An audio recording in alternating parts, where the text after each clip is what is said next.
Welcome back, citizens. This is part 5 of StarJump's Star Citizen New Player Guide, and today we're putting on our flight suits. Welcome to Flight 101. If you followed parts 1 through 4, you already know how to get around and accept a few missions. Now it's time to fly.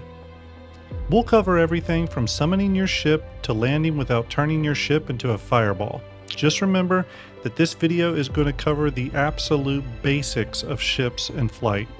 You could easily make a 5-hour video on the many different aspects of flight, such as combat, mining, and so on. So for the purposes of the new player guide, we're going to keep this super simple and mainly stick to the absolute basics. Okay, let's talk real quick about personal hangars. Every pilot gets a personal hangar, essentially your private garage.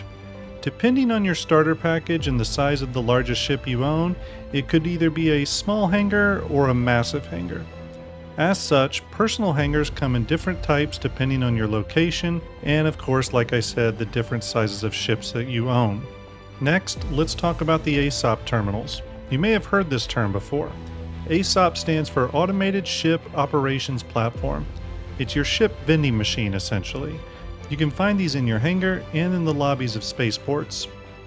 First, walk up and hold F to access the Access ASOP Terminal option. Select your ship from the list. Choose Retrieve. If it's your first time pulling the ship, then it will ask you to deliver it first. Once delivered, which is instantaneous, you'll be able to retrieve it. Once retrieved, your ship will then rise up from the elevator situated in the floor of the hangar. Don't step over that caution line now, or you'll have quite a fall. Okay, boarding your ship. Obviously, approach your ship and look for an entry point marker. Sometimes these are a control panel, sometimes they're a location on the floor or near a ramp. Now you will sit in your seat if you're in a single seat ship, or if it's a larger ship, you'll need to navigate through the ship's interior to the bridge and take a seat. Powering on the ship's systems. Okay, you're in the pilot seat. Time to wake your ship up. To power on, hold down the U key or click the power button on the MFDs. This will turn the power on to your ship.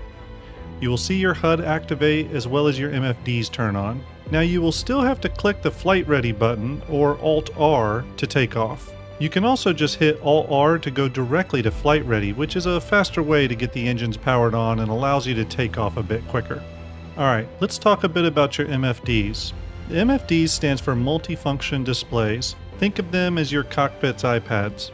Holding down your F key will allow you to free look around the cockpit and interact with the various MFDs. Each MFD screen can display different information such as comms, weapons, power, scanning, etc. You can also click on any of the left and right arrows on those MFDs to cycle through the available screen on a single MFD panel. Essentially, it allows you to set your cockpit up to your liking. One setting I particularly like is to go to the configuration screen and click on the HUD tab. From here you can turn on the advanced HUD, which in my opinion provides a much better experience overall. I would encourage you to take a moment, look through the available MFD screens, and get yourself familiar with the information provided on each.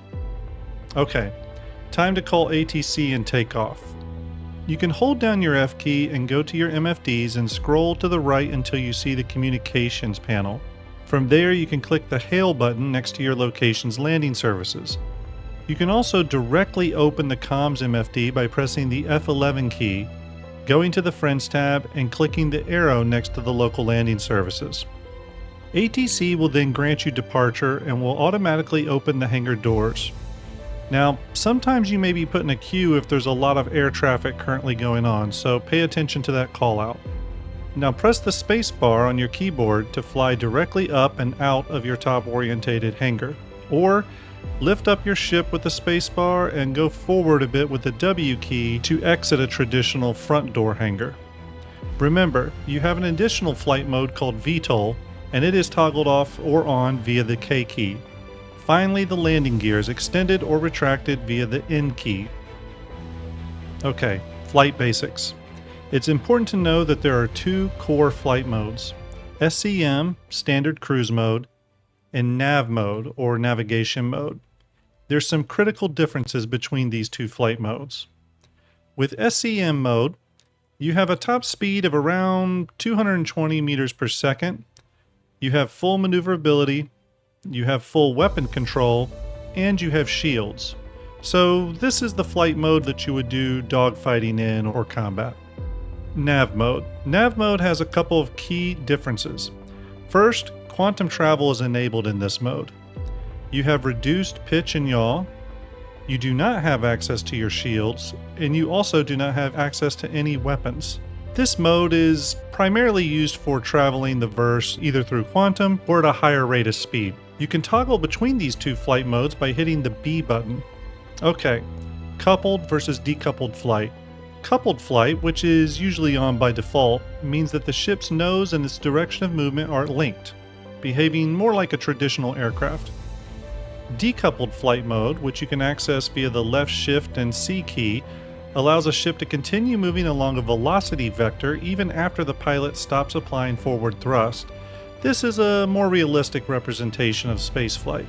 Okay, let's now briefly discuss weapons and targeting. Now, for the sake of this episode, I'm only going to cover the most basic elements of weapons and targeting.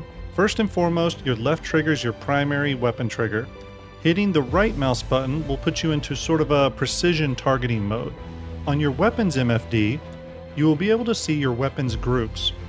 These are usually divided up by guns in one group and missiles in another, but there can be other types of divisions as well, and you can customize it.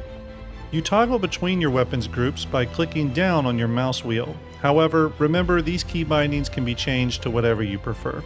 The T key is your auto target button and will target the nearest entity to your reticle. As you can see here, there are quite a few hotkeys that deal with targeting, and this is something you'll want to deep dive within your keybind settings. They include everything from targeting next hostile to targeting next friendly, so there is a lot to uncover there. Obviously, that is just scratching the surface of weapons and targeting, but that at least gives you the very, very basic controls that are associated with that function. Let's talk about getting home and landing. Landing is handled just like taking off. First, you will need to call up ATC or landing services once you get close enough to your landing zone. They will then grant you a hangar and a marker icon to land at. Take landing slow, but remember that you're on a bit of a timer, so you do want to focus and get the ship down safely and promptly. And that's it. That's the basic of flight. You've summoned your ship, powered up its systems, taken flight, and made it back home again. Now, in our final episode of the Star Citizen New Player's Guide, we'll discuss playing the actual game, because what was all this for anyways, right? How did your first flight go? Sound off in the comments below, and hit that like button to subscribe and be notified of new Star Jump content.